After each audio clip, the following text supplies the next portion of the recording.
안녕하세요. 저희는 행복한 신혼생활을 즐기고 있는 부부입니다. 알콩달콩 말 그대로 깨를 벗고 있는 요즘 새삼 참 행복하다는 생각이 드네요.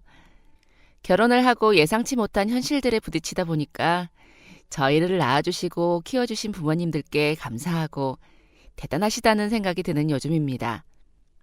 그런 부모님들을 생각하시며 저희의 이야기를 들려드리고 싶어서 사연을 보내봅니다. 아내인 제가 남편을 대신해서 천천히 적어보도록 하겠습니다. 저는 서울 동대문구에서 태어났습니다. 어렸을 적 제 기억 속의 부모님 모습은 정말 성실하셨습니다. 매일 아침 일찍 일을 나가셨고 아무리 아파도 꼭 일하러 나가셨습니다. 아버지는 도배일을 하셨습니다. 실은 제가 태어나기 직전에 아버지가 많이 아프셨다고 어머니가 말씀해 주셨습니다. 아버지께서는 원래 운전일을 하셨답니다. 그러다가 음주운전 차에 의해 크게 사고를 당하시고 다리를 심하게 다치셨다고 했습니다. 어머니는 만삭의 배로 병원 간이 침대에 누워 지내시면서 아버지를 간호하셨답니다. 아버지는 2차례의 수술을 받으셨고 한쪽 다리를 평생 절어야 한다는 의사선생님의 소견을 받으셨답니다. 하지만 아버지는 포기하지 않으셨습니다. 사랑하는 어머니가 있었고 지켜야 할 뱃속에 아기가 있었으니까요. 그래서 정말 오랜 시간 동안 꾸준히 재활치료를 받으셨다고 했습니다. 제가 태어난 후에도 아버지의 재활은 계속되었답니다. 아버지는 불편한 다리로 집 근처 공장에서 일을 하시면서 계속해서 재활과 운동을 하셨고 그렇게 포기하지 않은 끝에 아버지의 다리는 완전히 회복되었습니다. 의사 선생님도 엄청 놀라셨다고 하더라고요. 많은 기적을 봤지만 근성과 의지가 정말 대단하다면서 아버지에게 경의를 표하셨답니다.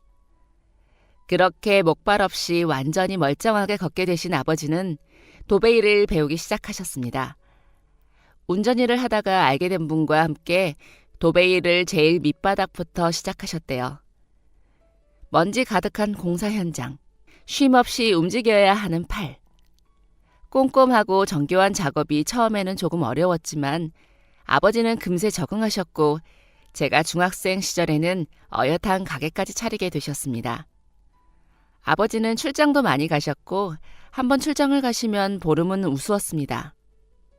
그래도 아버지는 출장을 가시면 매일 밤에 집에 전화를 해서 어머니와 저와 통화를 하셨습니다. 오늘 어떤 일이 있었는지, 밥은 어떤 걸 먹었는지, 지금 뭘 하고 있는지 등의 소소한 일상을 공유했습니다. 저는 그 시간이 참 좋았습니다. 멀리 있어도 아버지가 가까이 있는 기분이었고 아버지가 내 얘기를 들어주는 것도 좋았거든요. 그리고 어머니는 파출부 일을 하셨습니다. 제가 어렸을 때는 원래 일을 안 하셨거든요. 초등학교 들어갈 때까지만 해도 어머니는 일을 안 하고 계셨습니다. 가끔 낮에 옆집 아주머니 가게 일을 도우러 나가신 적이 있긴 했습니다. 하지만 형제도 없는 제가 너무 어려서 잠깐만 하고 제가 유치원이 끝날 때는 집에 오셨죠. 그러다가 초등학생이 되고 혼자 학교와 집을 오갈 수 있게 되었을 때쯤에 어머니께서 일을 하기 시작하셨습니다. 어머니는 다른 사람의 집을 청소해주기도 하고 빨래를 해주기도 하고 밥을 해주기도 하는 가사 도우미, 파출부 일을 하기 시작하셨습니다. 그때는 한 집만 가시는 게 아니었고 여러 집을 오가시면서 주로 청소 일을 하셨던 것 같습니다. 이토록 열심히 사시는 부모님들을 보면서 저도 저절로 성실한 사람이 된 것 같습니다. 약속 시간을 잘 지키고 해야 할 일을 끝까지 해내는 것이 당연했고 중요하다고 여기면서 살았죠. 그래서 어머니와 약속한 숙제를 잘 해냈습니다. 제가 초등학교 때부터 어머니가 일을 하셨다고 했잖아요. 아버지가 도배일을 하시니까 일이 좀 일찍 끝나거든요. 일찍 들어오시는 날은 오후 4시에 집에 오시기도 하셨습니다. 그럼 저는 학교가 1시에 끝나고 4시에서 6시까지 혼자 집에 있게 된 거죠. 집이 넉넉한 형편이 아니니까 학원은 일주일에 2번, 피아노 학원 잠깐 다녀오는 게 전부였고 다른 날들은 혼자서 그 시간을 보내야 했습니다. 친구들이랑 운동장에서 놀고 올 때도 많았는데 그래봤자 1~2시간이 전부잖아요. 집에 있는 동안 뒹굴거리기만 할 수는 없는 노릇이었고 고민하시던 어머니께서 숙제를 내주셨습니다. 그런데 그 숙제들이 굉장히 재밌었습니다. 일반적으로 학교나 학원에서 내주는 공부하는 숙제가 아닌 재밌는 숙제들이었거든요. 기억나는 것을 몇 개 적어보자면 이렇습니다. 종이컵 쌓아서 성벽 만들어 놓기, 색종이 찢어서 스케치북 가득 채우기, 주말에 하고 싶은 것 만화로 그리기, 영어 카드 만들어 놓기, 우리 집 신문 만들기 등등 책 펴서 문제 푸는 숙제들이 아닌 제가 혼자 생각하고 상상하면서 주도적으로 하는 학습들이었습니다. 가끔은 고민이 많이 되어서 어려울 때도 있었지만 대부분의 숙제들은 정말 재밌게 해냈습니다. 제가 생각하기에는 이러한 학습들이 저한테 엄청 도움이 많이 되었다고 생각합니다. 학습을 하는 데에는 스스로 생각을 하고 계획을 세우고 실행하고 정리하는 작업들을 매일 하면서 제 마음속과 머릿속의 양식이 차곡차곡 쌓였습니다. 그 덕에 저는 중학교 때 학원 한 번 안 다니고 전교 1등을 해낼 수 있었습니다. 아버지께서 제가 전교 1등을 한 날 제가 제일 좋아하는 짜장면을 사주시면서 이런 말씀을 하셨습니다. 대단해 우리 딸. 어떻게 전교 1등을 할 수가 있어? 역시 당신을 닮아서 똑똑한가 봐. 아빠는 안 똑똑해? 응, 아빠는 튼튼했어. 에? 그게 뭐야? 아빠 진짜 튼튼했어. 아빠 동생들이 엄청 많았던 거 알지? 동생들 다치면 업고 다니고 안고 다니고 무슨 일 생기면 달려가서 도와주고 그랬지. 아빠 말씀대로 아버지는 동생들이 정말 많으셨습니다. 둘, 셋? 에이, 그 정도로는 저희 아버지한테 명함을 못 내밉니다. 아버지의 동생들은 좋기 수십 명은 되었습니다.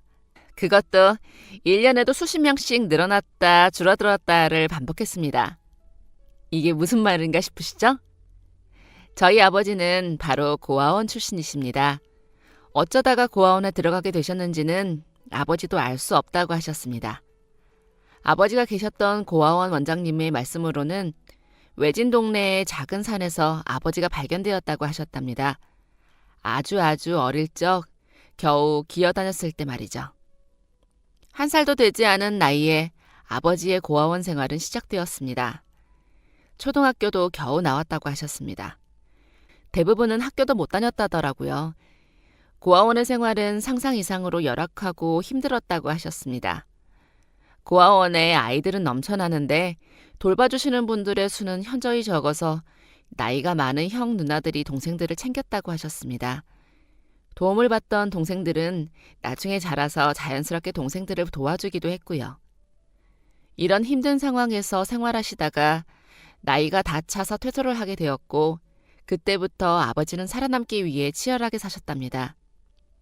공사장에서도 일을 하시고 오토바이를 타고 시장 골목을 다니며 배달도 하시고 멀리 있는 지방에 가셔서 몇 달 동안 일도 하시고 그렇게 열심히 사시던 중에 어머니를 만나셨대요. 처음에 아버지는 연애도 돈 있고 빽 있는 놈만 하는 거지 부모도 없이 가난한 사람이 무슨 연애인가 싶으셨다더라고요. 하지만 어머니가 그때 선을 한번 보고 왔고 그런 어머니를 뺏기고 싶지 않아서 두 분은 사랑을 키우기 시작하셨답니다. 외조부모님께서는 아버지를 굉장히 좋아하셨대요. 힘든 상황에서도 포기하지 않고 열심히 사는 모습이 멋져 보였답니다. 게다가 인물도 훤칠하고 무엇보다 어머니를 진심으로 사랑하는 게 느껴져서 두 분의 결혼을 허락하셨다고 했습니다. 하지만 결혼 후에 아버지가 사고를 당하시면서 할머니가 많이 속상해 하셨다더라고요. 아기까지 뱃속에 있는데 아버지가 영영 다리를 못 쓰신다고 하니 걱정이 되실 만도 하지요. 하지만 고난을 이겨낸 아버지를 보고 마음을 놓으셨다고 했습니다. 이렇게 훌륭하신 아버지, 어머니 밑에서 저는 자랐습니다. 그리고 저는 부모님께서 자랑스러워할 만한 좋은 대학에 들어가게 되었습니다. 제가 영어를 굉장히 좋아했습니다. 특별히 학원에 다닌 것도 아니었고 외국어 고등학교에 다닌 것도 아니었습니다. 다만 제가 남들과 다르게 했던 게 있다면 바로 어릴 때부터 만화 영화를 엄청 좋아했다는 겁니다. 물론 한글이 아닌 영어로 봤죠. 무슨 말인지도 몰랐지만 그냥 보고 들었습니다. 그러다 보면 자연스럽게 귀에 익은 단어들이 생기기도 했고 초등학교 들어가서 방과 후 수업에서 영어를 조금 배우면서 알게 되는 단어들도 생기고 조금씩 해석도 할 수 있었죠. 부모님께서는 제가 영어에 흥미를 보이는 걸 아시고 자주 비디오를 사주셨습니다. 컴퓨터가 생기고서는 DVD를 사주셨죠. 제가 외고에 다니지 않고 유학도 한 번 다녀오지 않고 영문학과에 들어갈 수 있었던 것은 바로 이런 것들이 밑바탕이 되지 않았나 싶습니다. 부모님께서는 저를 엄청 자랑스러워하시고 대견해하셨습니다. 제가 대학교 들어갈 때까지 제 방이 없었거든요. 집에 방이 2개 있었는데 저랑 엄마가 큰 안방에서 생활을 했고 작은 방은 제 책상 하나만 넣어도 꽉 찼습니다. 아버지는 거실에서 주무셨고요. 그런데 제가 대학에 합격을 하고 아버지께서 이런 말을 하셨습니다. 우리 딸, 대학 가면 더 공부 많이 해야 할 텐데 이제 성인이기도 하고 우리 이사 가자. 큰 집으로. 이렇게 말씀은 하셨지만 꼭 이런 이유 때문만은 아니었습니다. 제가 가게 될 대학교가 아버지 가게랑 가까웠거든요. 저희 아버지가 도배일 하시잖아요. 그 가게가 다니게 될 학교랑 꽤 가까웠습니다. 그리고 살던 집도 오래되기도 했고 어머니야 원래 여기저기 돌아다니시면서 일을 하니까 위치가 크게 상관이 없었습니다. 그래서 저희는 제 대학 합격과 동시에 이사 결심을 하게 되었고 태어나서 처음으로 아파트라는 곳에 살게 되었습니다. 20년도 넘은 오래된 아파트였지만 방도 3개나 있고 엘리베이터도 있었습니다. 그곳에서 저희 가족은 더 행복해질 준비를 하고 있었죠. 저는 대학 생활을 하면서 과외 아르바이트를 했습니다.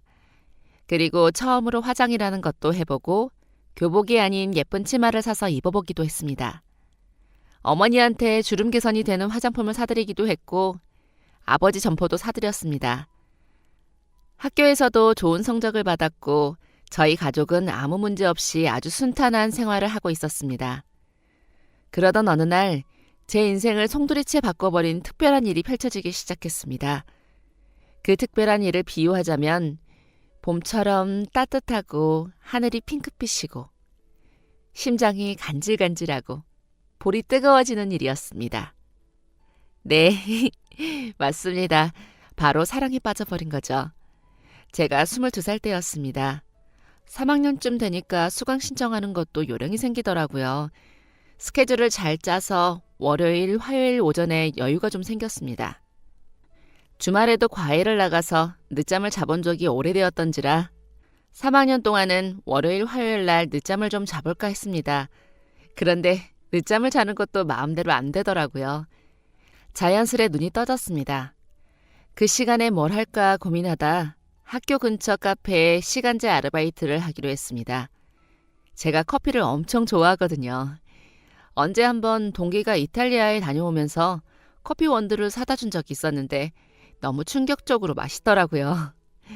제가 알던 커피의 맛이 아니었습니다. 그래서 그때부터 커피를 좋아하기 시작했고 원두의 차이점도 조금 알게 되었습니다. 그리고 무엇보다도 커피에서 나는 향이 너무 좋더라고요. 카페에서 일을 하면 그 향을 매일 맡을 수 있으니까요. 너무 좋겠다 생각했습니다. 그래서 한 번쯤 일해보고 싶었고 마침 제가 좋아하는 학교 근처 카페에서 모집 공고가 떴길래 지원했던 거였죠. 그쪽에 회사도 많이 있고 대학교까지 있어서 아침 시간에도 카페가 굉장히 붐볐습니다. 지금처럼 기계로 주문을 받을 때가 아니라서 주문받다가 커피 타고 또 주문받고 커피 타고 그랬었죠. 아침 8시에 출근해서 12시까지 쉬지 않고 일을 했습니다. 고작 4시간이었지만 정말 그 시간들을 불태워서 일을 했습니다. 그러던 어느 날이었습니다. 여느 때처럼 바쁜 아침을 보내면서 주문을 받고 있었습니다. 네, 다음 손님 주문 도와드리겠습니다. 네? 갑자기 양복 입은 한 남자가 저를 보더니 하고 소리를 지르는 거예요. 무슨 상황인가 어리둥절해서 멀뚱히 남자를 쳐다봤습니다. 키가 큰 남자가 고개를 갸우뚱거리면서 모자 속 제 얼굴을 뚫어져라 쳐다보더라고요. 손님? 너무 민망해서 제가 고개를 휙 돌리니까 남자도 덩달아 놀라면서 허둥지둥 커피를 주문했습니다. 주문을 마친 후에도 남자는 커피를 기다리면서 계속 제 얼굴을 쳐다봤습니다. 아는 사람인가? 한참을 생각해봤지만 도통 떠오르지가 않았습니다. 커피를 받은 후에도 잠깐 카페 안에 서성이더니 갑자기 시계를 보고는 허둥지둥 나가버렸습니다. 그리고 그날 이후 매주 월요일과 화요일만 되면 그 남자를 만났습니다. 그 전에도 왔던 손님인지는 잘 모르겠습니다. 제 눈에 띄게 된 날은 그 남자가 저를 뚫어져라 본 그날부터였습니다. 훤칠하게 키가 크고 단정하게 차려입은 양복이 잘 어울리는 남자였습니다. 남자는 항상 같은 메뉴를 시켰습니다. 아이스 아메리카노 6잔. 아무래도 회사 막내라서 대표로 커피를 사가는 것 같았습니다. 주변에 있는 회사들을 보면서 어디 회사에 다니나 상상해보기도 했습니다. 사원증 줄 색깔이 무슨 색인가 살펴보기도 했고 저도 모르는 사이에 저의 월요일, 화요일 아침은 그 남자에 대한 생각으로 가득 찼습니다. 언젠가 어머니께서 제게 이런 말씀을 하신 적이 있었습니다. 은영아, 너는 왜 연애 안 하냐? 대학 가면 연애를 해야 하는 거야. 그래야 남자 보는 눈도 생기고 그러지. 아, 연애는 무슨, 나 살기도 바쁜데. 얼씨구, 사람 사는 데는 사랑이 빠지면 안 되는 거야. 사랑이 있어야지, 사랑이. 나는 그런 거 없어도 잘 사네요. 정말 그랬습니다. 학창 시절에도 그 흔한 짝사랑 한 번 한 적이 없었습니다. 친구들이 전교회장 선배를 보면서 깍깍거리고 좋아하는 남자애한테 줄 초콜릿을 만들고 정성스레 편지를 쓸 때에도 저는 멀뚱히 보기만 했습니다. 나는 연애세포가 없는 사람이 아닐까 생각하기도 했습니다. 대학생이 되면 좀 다를까 했지만 별로 달라진 건 없더라고요. 동기나 선배 남자들하고 잘 지냈지만 누굴 좋아한 적은 없었습니다. 1학년 1학기 때 복학생 선배한테 고백을 한번 받기는 했지만 저는 전혀 마음이 없었던지라 거절했습니다. 그 이후로도 그저 과외, 학교, 가족 이런 것들이 전부였습니다. 그렇게 메말라 있던 제 마음에 갑자기 꽃이 핀 겁니다. 자꾸 그 남자에 대해 상상하고 시도 때도 없이 생각나는 게 진짜 이상했습니다. 그 남자랑 말을 해본 것도 아니고 그냥 얼굴만 본 게 전부인데 이럴 수 있나 싶었고요. 그렇게 그 남자를 알게 된 지 한 달쯤이 지난 어느 날이었습니다. 남자가 카페에 주문을 하러 왔고 저는 익숙하게 아메리카노 6잔을 눌렀습니다. 계산을 하려는데 카드 대신 남자의 질문이 훅 들어왔습니다. 월요일, 화요일에만 나오시나 봐요. 아, 저요? 아, 네, 맞아요. 매일 왔는데 안 보이시길래. 아, 학교 다니느라 월요일, 화요일에만 일해요. 그렇구나. 그럼 몇 시에 끝나요? 저 12시에. 왜요? 12시요? 여기 건너편에 냉면집 있는데 가봤어요? 네? 냉면? 아니요. 거기 갈래요? 오늘 일 끝나고? 저는 대답 대신 고개를 끄덕였습니다. 갑자기 냉면이라니. 여름도 아니고 아직 꽃도 안 핀 봄에 갑자기 냉면이라니. 정말 뜬금없었지만 너무 당황스러워서 그냥 알겠다고 했습니다. 일 끝나고 나가니까 남자가 회사에서 뛰어나왔는지 헐레벌떡 카페 앞으로 왔고 저희는 진짜 건너편 냉면집에 가서 냉면을 먹었습니다. 이것도 데이트라고 해야 할까요? 첫 데이트에 냉면이라니. 데이트라는 것 자체가 난생 처음이라서 무슨 말을 해야 할지 모르겠더라고요. 너무 어색해서 말도 못하고 냉면만 먹었습니다. 남자도 떨리기는 마찬가지였는지 식사 내내 말도 안 하고 얼굴도 못 쳐다보더라고요. 점심시간은 끝나가는데 둘 다 진짜 냉면만 먹었습니다. 아, 이렇게 끝나는구나 싶었는데 냉면 가게를 나오는데 남자가 드디어 입을 열었습니다. 다음에는 다른 거 먹을까요? 좀 더 예쁜 것으로 맛있는 거 먹을래요? 그래요. 그렇게 남자와 연락처를 주고받고 헤어졌습니다. 아무렇지 않은 척했지만 저 정말 떨려서 미치는 줄 알았습니다. 이건 분명 데이트 신청이 맞잖아요. 그날 이후 저희는 일주일에 한두 번 만나서 데이트를 하게 되었습니다. 처음엔 떨려서 아무 말도 못했던 저희였는데 어느새 서로를 마주보고 웃을 수 있는 사이가 되었습니다. 같이 영화관도 가고 예쁜 카페도 찾아가고 주말에도 만나는 사이가 되었죠. 그렇게 2달쯤을 서로를 알아갔습니다. 남자는 굉장히 소박하고 수수한 사람이었습니다. 식당에 가면 3,000원을 아끼며 세트 메뉴를 시킬 줄 아는 사람이었고 편한 택시보다 대중교통을 애용하는 사람이었습니다. 성격도 그랬습니다. 과시하고 자랑하기를 좋아하는 사람이 아니라 다른 것을 인정하고 받아들이고 남을 존중하는 사람이었습니다. 그리고 무엇보다 가장 멋있다고 느꼈던 것은 그 남자의 성실함이었습니다. 하루는 남자가 퇴근을 하고 저와 저녁을 먹으러 가고 있었습니다. 그런데 갑자기 남자의 핸드폰이 울렸습니다. 네, 여보세요? 네, 과장님. 무슨 일? 네? 그럴 리가 없는데. 그거 분명... 네, 알겠습니다. 지금 바로 가겠습니다. 회사 일에 문제가 생길 듯 했습니다. 남자는 IT 계열의 회사에서 근무를 하고 있었거든요. 그런데 대충 상황을 들어보니까 바로 전날 했던 일에 문제가 생긴 것 같았습니다. 그런데 그날 남자는 출근을 하지 않았습니다. 왜냐면 남자의 아버지의 기일이었거든요. 저와 문자를 주고받으면서 얘기해줬습니다. 아버지 기일이라 어머니와 함께 납골당에 간다고 했었죠. 물어보니까 남자랑 같이 입사한 동기와 대리님이라는 사람이 문제를 발생시켰더라고요.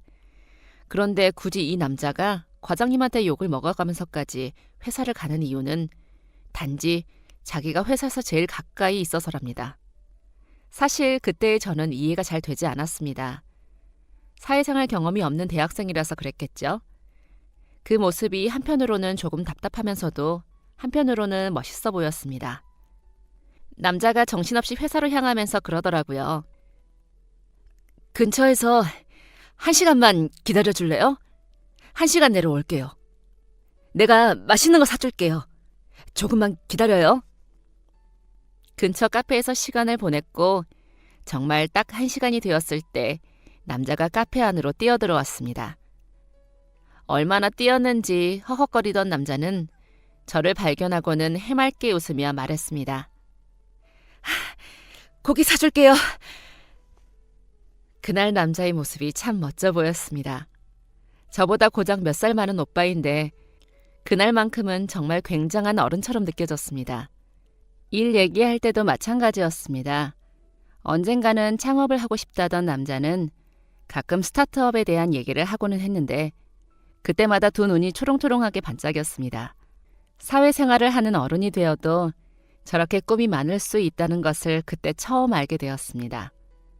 그런 열정이 정말 멋있어 보였고 나도 더 괜찮은 사람이 되고 싶다라는 생각을 하게 해주었죠. 그렇게 저희는 몇 달 동안 그런 만남을 유지했고 어느 날 남자가 꽃다발을 내밀며 고백했습니다. 거절할 이유가 전혀 없었습니다. 세상 누구보다도 완벽하고 누구보다도 저를 사랑해주는 사람이었습니다. 그렇게 저희는 연인이 되었습니다. 졸업을 앞두고 있던 저는 직장인이었던 남자친구의 도움을 많이 받았습니다. 연애하기 전에 알게 된 사실인데 남자친구가 저랑 같은 학교를 나왔더라고요. 과는 달랐지만 같은 학교 출신이라는 사실이 신기했습니다. 또 저희 과 선배들도 몇 명 알고 있더라고요. 같이 동아리를 했었다고 했습니다. 그래서 제가 가고 싶은 회사에 대한 취업 정보도 알 수 있었고 그 회사에 다니는 학교 선배까지 만나게 되었습니다.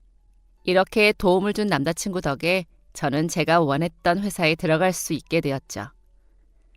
남자친구와 하는 모든 순간이 꿈 같았습니다.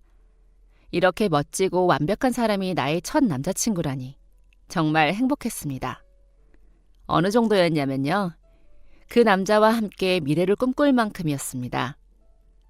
만난 지 3년 정도 되었을 때부터였습니다. 제 주변 친구들이 다들 결혼을 좀 일찍 했거든요. 대학 졸업하자마자 결혼한 동기도 있었고, 고등학교 졸업 후 회사 다니다가 결혼하고 아이까지 낳은 고등학교 때 절친도 있었습니다. 주변 친구들이 그러니까 저도 얼른 결혼하고 싶은 마음이 저절로 생겼습니다. 그리고 제가 연애하는 걸 어머니가 알고 계셨거든요. 저는 분명 말씀드린 적이 없었는데 어찌나 눈치가 빠르신지 연애한 지 반년쯤 되었을 때부터 알고 계셨습니다. 첫 연애이기도 하고 부모님께는 왜인지 부끄러워서 자세한 건 말씀 안 드렸어요.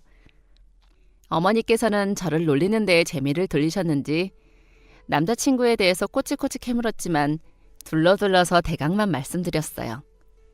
남자친구와 한 2년 정도 만났을 때 고등학교 때 절친이 둘째를 낳았습니다. 그 소식을 어머니한테 전하니까 어머니가 엄청 좋아하시더라고요. 어머, 벌써 둘째를?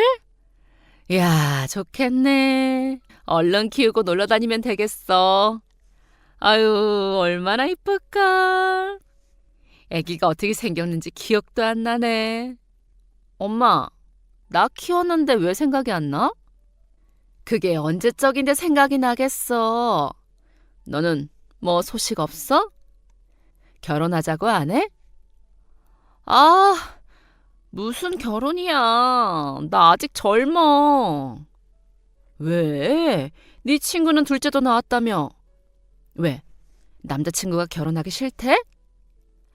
그런 건 아닌데. 왜? 엄마는 내가 결혼했으면 좋겠어? 그럼 당연하지. 얼른 해서 애도 낳으면 더 좋지. 이 좋은 걸 왜 안 하고 사니? 엄마는 결혼한 게 좋아? 그럼 너무 좋지. 지금도 좋은데? 그리고 너처럼 예쁜 딸 낳은 게 가장 좋지. 그때 좀 울컥했습니다. 어머니께서 그런 말씀을 잘 안 하시거든요.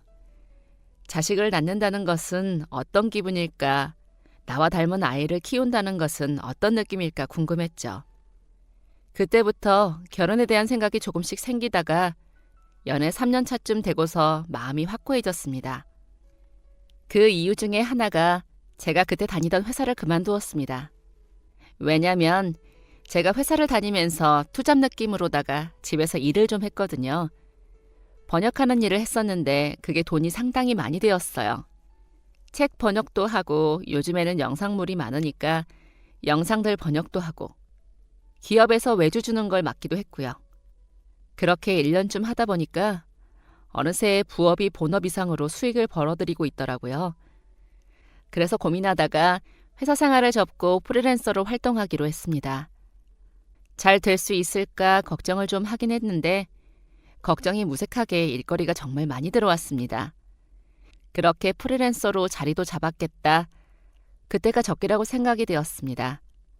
남자친구도 그때 스타트업을 한 지 1년 정도 되었는데 점점 성과가 보이던 때였죠. 그리고 결혼에 대한 얘기도 자주 했었고요. 남자친구도 결혼을 하고 싶어 했습니다. 아이도 낳고 싶어 했고요. 그런데 어느 날이었습니다. 남자친구도 저도 일이 많이 바쁜 시기였습니다. 그런데 남자친구가 웬일로 데이트를 하자고 하더라고요. 그러면서 예쁘게 입고 와 하더라고요. 원래 그런 말 안 하는 사람이거든요. 그리고 약속 장소도 멋진 레스토랑이었습니다. 속으로 설마를 100번 외쳤습니다. 설마 프로포즈를 하려는 건가 싶었거든요. 괜히 떨리고 기대가 되었습니다. 한참 동안 옷을 골라서 예쁜 원피스를 입고 약속 장소로 향했습니다. 남자친구는 오랜만에 양복을 차려입고 머리까지 예쁘게 만지고 나왔더라고요. 아, 진짜 프로포즈 하려나 보다 했습니다. 식사하는 내내 너무 긴장해서 밥이 입으로 들어가는지 코로 들어가는지도 모르고 먹었습니다. 디저트가 나왔고 저는 남자친구 눈치만 보고 있었습니다. 언제 프로포즈를 할까? 어떻게 프로포즈를 할까? 잔뜩 긴장하고 있었죠. 드디어 남자친구가 운을 띄웠습니다. 나 할 말이 있어. 뭔데? 나 사실 너한테 말 안 한 거 있어. 이때부터 뭔가 이상했습니다. 프로포즈라면 보통 저렇게 시작하지 않잖아요. 제가 고개를 갸웃거리자 남자친구가 뜸을 들이더니 다시 말했습니다. 나 사실 너 알고 있었어. 나를 알고 있었다니? 무슨 말이야? 나 너 카페에서 처음 본 거 아니야. 대학생 시절 카페에서 아르바이트를 했을 때가 다시 떠올랐습니다. 남자친구가 저를 처음 봤을 때 했던 것. 그러면서 제 얼굴을 뚫어져라 쳐다봤던 것이 떠올랐습니다. 그걸 왜 지금 말을 하는 건지, 대체 무슨 상황인 건지 모르겠어서 아무 말도 안 하고 있었습니다. 남자친구가 다시 입을 열어서 상황을 설명했습니다. 저는 그 말을 듣고 너무 큰 충격을 받고 말았습니다. 은영아, 나 사실 너 본 적 있어. 어디서 봤냐면 우리 집 앞에서. 나 사실 은영이네 어머니 알고 있어. 우리 엄마를 안다니? 그게 무슨 말이야? 행복 아파트 알지? 어머님이 일하시는. 나 그 집에 살아. 어머니는 제가 대학교를 다니고 있었을 때 옆 동네의 아파트에서 일을 하신 적이 있으셨습니다. 주기적으로 나가시는 곳은 제가 대충 알고 있었거든요. 그 집에서는 제가 대학생 때부터 쭉 일하셨던 걸로 알고 있었습니다. 또 제가 어머니 마중을 자주 갔었거든요. 심지어 남자친구가 그 말을 하기 전날도 그 아파트로 어머니 마중을 나갔었죠. 잘 이해가 안 가는데? 오빠가 그 아파트에 산다는 게 왜? 잠깐만. 설마 아니지? 우리 엄마가 오빠 집에서 일한다는 그런 건 아니지? 남자친구는 말이 없었습니다. 죄인처럼 고개를 푹 숙이고 아무 말도 안 했습니다. 갑자기 배신감이 몰려오더라고요. 왜 지금까지 말을 안 한 건지. 뒤통수를 한 대 맞은 기분이었습니다. 언제부터 알고 있었어? 그때 어머니께서 우리 집에 가방을 두고 나가셨더라고. 그거 가져다 드리려고 나갔다가 널 봤어. 왜 말 안 했어? 나 속이려고? 나 바보 만들려고 그런 거야? 그런 게 아니라 미안해. 속이려고 그랬던 건 아닌데 말하면 네가 날 안 만나줄 것 같아서 그래서 그랬어. 정말 미안해. 저는 그 자리에서 일어나서 바로 집으로 향했습니다. 배신감이 정말 컸습니다. 어떻게 해야 할지 머리가 멈춰버린 기분이었습니다. 남자친구는 매일같이 연락해서 저의 마음을 달래주려 노력했고 저는 그런 남자친구를 메모차게 대할 뿐이었습니다. 꼬박 한 달을 연락을 안 했습니다. 남자친구의 일방적인 연락만 있을 뿐 저는 답장을 하지 않았습니다. 어떻게 해야 할지 모르겠더라고요. 하지만 한 달이 지나니 어느 정도 생각이 정리가 되었습니다. 저는 남자친구 없이는 안 될 것 같았습니다. 일도 하나도 손에 안 잡히고 계속 생각나서 가슴에 커다란 바위를 얹어둔 것처럼 답답하기만 했습니다. 저는 남자친구를 받아주기로 했습니다. 멀어지기에는 너무 깊은 사이가 되어버렸거든요. 남자친구의 비밀을 알게 된 이상 저희의 결혼이 순탄치 않겠다는 것이 예상이 되었습니다. 우선 저희 어머니를 먼저 만나보기로 했습니다. 어머니 아버지께 남자친구의 정체를 알리지 않은 채 약속을 잡았습니다. 사실 미리 말씀을 드려야 하나 말아야 하나 고민이 많았습니다. 그런데 도저히 말할 용기가 안 나더라고요. 남자친구가 자기가 말씀드리겠다고 했습니다. 약속 장소에 남자친구가 등장하자마자 어머니 입은 떡 벌어졌죠. 놀라서 아무 말씀도 못하시고 저와 남자친구만 번갈아가며 쳐다보셨습니다.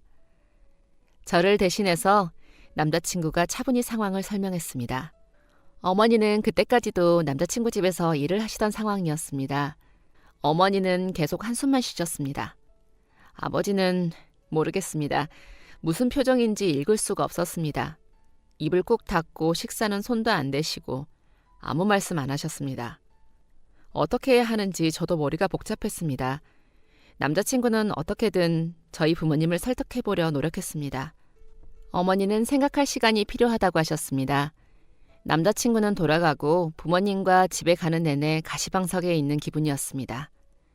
두 분 다 아무 말씀을 안 하셨고 그대로 침묵만 가득한 채 시간은 흘렀습니다. 일주일 뒤 어머니께서 오랜만에 저녁을 같이 먹자고 하셨습니다. 제가 프리랜서니까 계속 집에서 작업을 하잖아요. 그래서 남자친구 인사드린 다음에 일주일 내내 집에서 부모님을 마주쳤는데 정말 단 한마디도 안 하셨습니다. 저는 계속 눈치만 봤었고요. 그런데 갑자기 저녁을 먹자고 하시다니 심장이 터지는 줄 알았습니다. 밥상 위에는 토종닭으로 끓인 백숙이 있었고 아버지가 말없이 닭을 발라주고 계셨습니다. 식사를 시작하려는데 어머니가 말씀하셨습니다. 잘 맞나 봐. 뭐라고 엄마? 아유, 만나라고 만나. 정말이야? 진짜야? 엄마, 진짜지? 그래, 내가 몇 년을 그 총각을 봤는데 사람 참 괜찮아. 심성도 착하고 부지런하고. 아, 그렇다니까. 진짜 고마워, 엄마. 내가 걱정하는 건 그 집이야. 그 집 사모 있잖아. 맨날 일한다고 집에 잘 없어서 나도 잘 못 보는데 눈빛이 참 독해. 그래서 괜히 우리 딸 마음에 상처 날까 봐 그게 걱정인 거지. 걱정 마, 엄마. 이겨낼게. 잘 해볼게. 그래, 잘 하겠지. 누구 딸인데. 그 총각한테 다시 한번 보자고 해. 아참, 그 집 일은 다른 사람한테 넘겼어. 내가 어떻게 그 집에서 더 일을 하겠어. 미안해. 고마워, 엄마. 미안하긴. 다른 거 금방 구해서 지금 바빠 죽겠구만. 밥이나 얼른 먹어. 갑자기 눈물이 나올 것 같아서 닭고기를 입에 쑤셔 넣었습니다. 어머니가 얼마나 고민하셨을지 상상이 되질 않았습니다. 아버지는 말없이 닭고기를 발라서 제 접시에 한가득 태워주셨습니다. 그렇게 부모님의 허락을 받은 뒤 다음 관문은 시어머니였습니다. 사실 남자친구와 만나는 동안 한 번도 본 적이 없었어요. 사진으로만 몇 번 뵈었었고 남자친구한테 얘기 들은 게 전부였죠. 그런데 저희 어머니가 시어머니 눈빛이 독하다고 하셨잖아요. 그렇게 느낀 건 저도 마찬가지였습니다.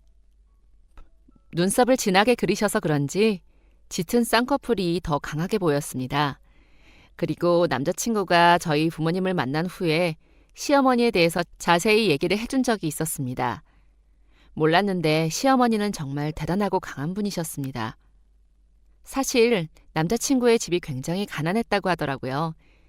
남자친구의 아버지가 남자친구가 6살 때 돌아가셨는데 그때까지만 해도 엄청 가난하게 살았다고 했습니다. 아버지가 갑작스러운 사고로 돌아가시고 시어머니가 혼자 남자친구를 키우셨답니다. 시어머니가 그때부터 엄청 독해지셨다고 하더라고요. 시어머니는 장사를 시작하셨답니다.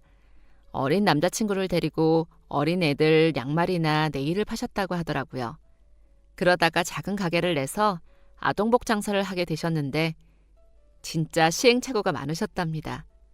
취객이 가게 유리를 박살내서 옷이고 뭐고 다 버려야 했던 적도 있었고 집에 도둑이 들어서 모든 돈을 몽땅 잃은 적도 있다더군요. 그때마다 시어머니는 더 독해지셨고 그러다가 남자친구가 고등학교 들어갈 쯤에 남대문 시장에서 도매업을 하게 되셨고 매장이 3군데나 늘어나면서 잘 살게 되었다고 했습니다. 긴 세월을 혼자 힘으로 정말 갖은 고생을 하며 사신 분이었습니다. 그렇게 고생하며 키운 외동아들이 부족한 집에 장가가는 것을 아마 원치 않으시겠죠. 그 얘기를 들으니까 더 걱정이 되었습니다. 남자친구도 시어머니가 어떻게 나오실지 모르겠다고 하더라고요. 그런데 아마 긍정적인 반응은 아닐 것 같다고 했습니다. 자기가 잘 설득해 보겠다고 하더군요. 그렇게 말을 한 지 이틀이 지난 어느 날이었습니다. 갑자기 남자친구에게 전화가 왔습니다. 은영아, 진짜 미안해. 어? 오빠 갑자기 뭐가 미안해? 어머니한테 말씀드렸거든? 그런데 지금 너희 집으로 가고 계셔. 뭐? 지금? 지금 당장? 지금 집에 엄마도 계시는데? 아, 나도 지금 너희 집으로 가고 있어. 어머니가 갑자기 차 끌고 가버리셔서 미치겠다. 진짜 정말 미안해. 최대한 빨리 갈게. 갑자기 이게 무슨 날벼락인가 싶더라고요. 어떻게 해야 하나 고민이 되었습니다. 이대로 나가서 시어머니를 먼저 만나서 집에 들어오는 것을 말려야 하나 아니면 그냥 기다려야 하나 말이죠. 고민하다가 드는 생각이 매도 빨리 맞아야 낫지 않나 하는 생각이었습니다. 저는 얼른 거실로 가서 어머니에게 이 사실을 알렸습니다. 아이고, 올 게 왔네. 아이고, 일 났네, 일 났어. 어머니는 놀라시면서 어쩔 줄을 몰라 하셨습니다. 둘이서 발을 동동 구르고 있는데 곧 초인종이 울렸습니다. 인터폰에 뜨는 얼굴을 보니까 시어머니였습니다. 쿵쾅거리는 마음을 진정시키며 현관으로 가서 문을 열었습니다. 실제로 마주친 시어머니의 눈은 사진보다 훨씬 더 무서웠습니다. 저는 시어머니를 안으로 안내했습니다. 시어머니는 안에 계시던 저희 어머니를 마주하고는 곧장 입을 여셨습니다. 늦은 시간에 죄송해요. 제가 너무 당황스러워서 찾아왔네요. 아주머니 댁의 따님과 저희 아들이 만나고 있다고요? 저 정말 고생하면서 저희 아들 키웠어요. 그런데 이건 아닌 것 같아서요. 저는 저희 아들이 좀 더... 시어머니가 말을 하고 계시는데 갑자기 또 한 번 초인종이 울렸습니다. 남자친구였습니다. 남자친구는 쏜살같이 들어와서 시어머니를 말렸습니다. 엄마! 왜 그래요, 진짜! 내가 너를 어떻게 키웠는데!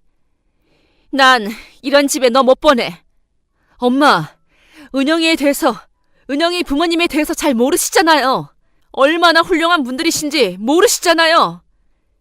은영이가 어떻게 자랐는지도 모르시면서 어떻게 그런 말씀을 하세요? 그런 거 나는 몰라도 돼.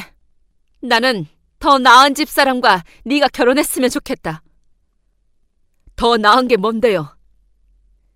정말 아수라장이었습니다.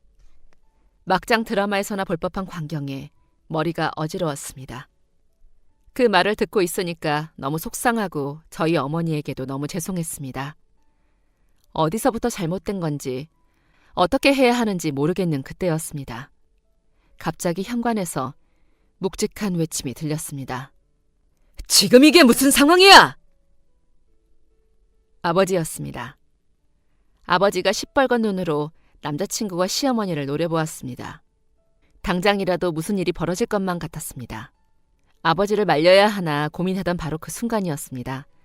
갑자기 시어머니가 아버지에게 다가가서는 아버지의 팔을 덥석 잡았습니다. 병호 오빠? 시어머니께서 아버지의 이름을 부르는 겁니다. 이게 또 무슨 상황인지 연속으로 몰아치는 충격에 말을 잃었습니다.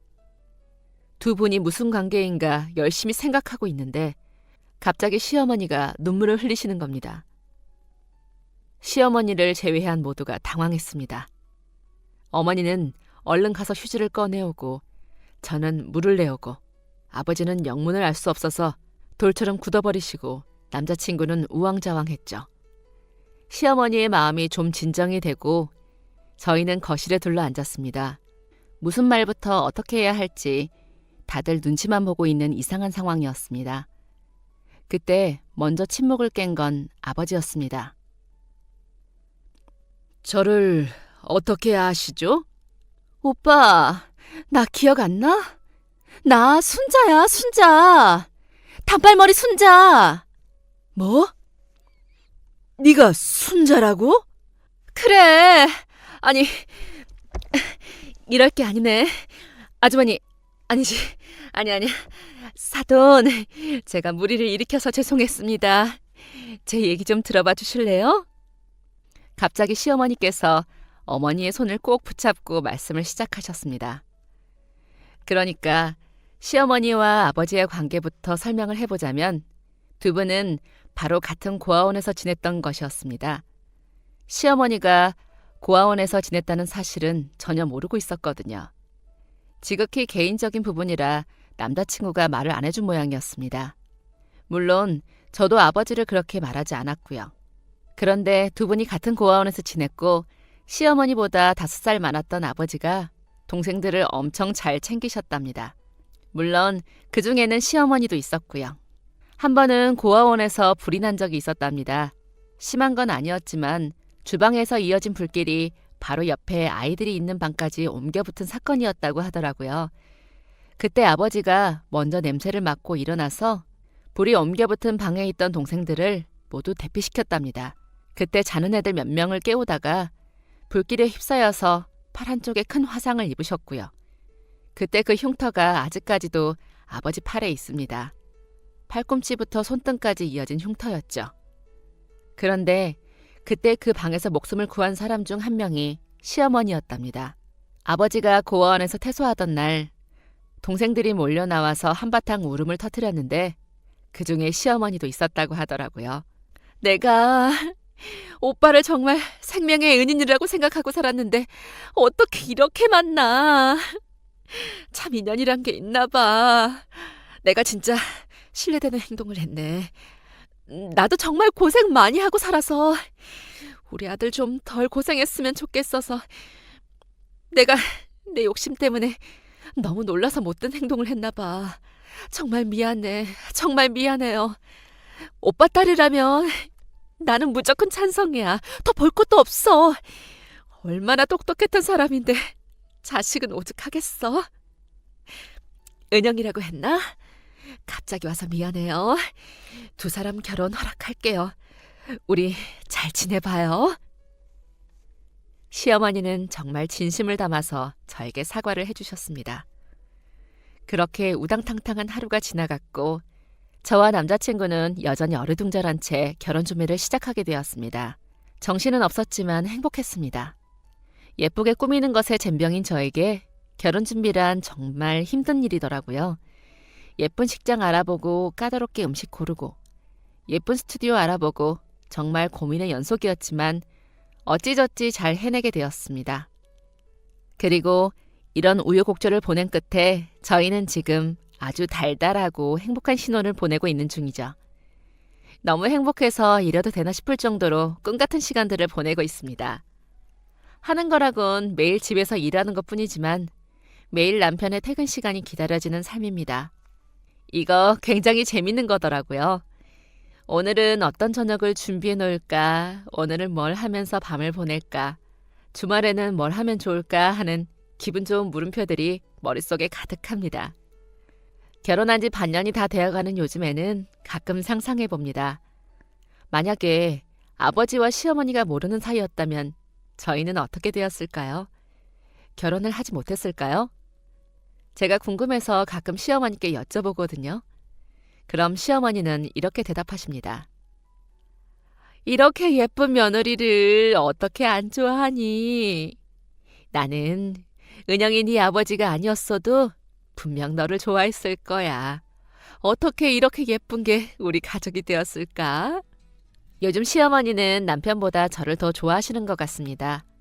물론 저도 시어머니가 정말 좋고요. 무서운 인상과 다르게 엄청 다정하시고 정도 많으신 분입니다. 저희 어머니랑도 같이 한정식 맛집도 가시면서 정말 잘 지내고 계시고요. 지금 가족들이 다 저희 아기를 기다리고 있거든요. 저도 마찬가지고요. 곧 좋은 소식이 있으면 좋겠네요. 이런 어른들과 함께라면 힘든 육아도 분명 잘 이겨낼 것 같습니다. 저희 가족의 특별한 인연 들어주셔서 감사하고 모두 행복한 하루 보내세요. 지금까지 사연 들어주셔서 감사합니다. 사연이 재미있으셨다면 구독과 좋아요 부탁드려요. 감사합니다.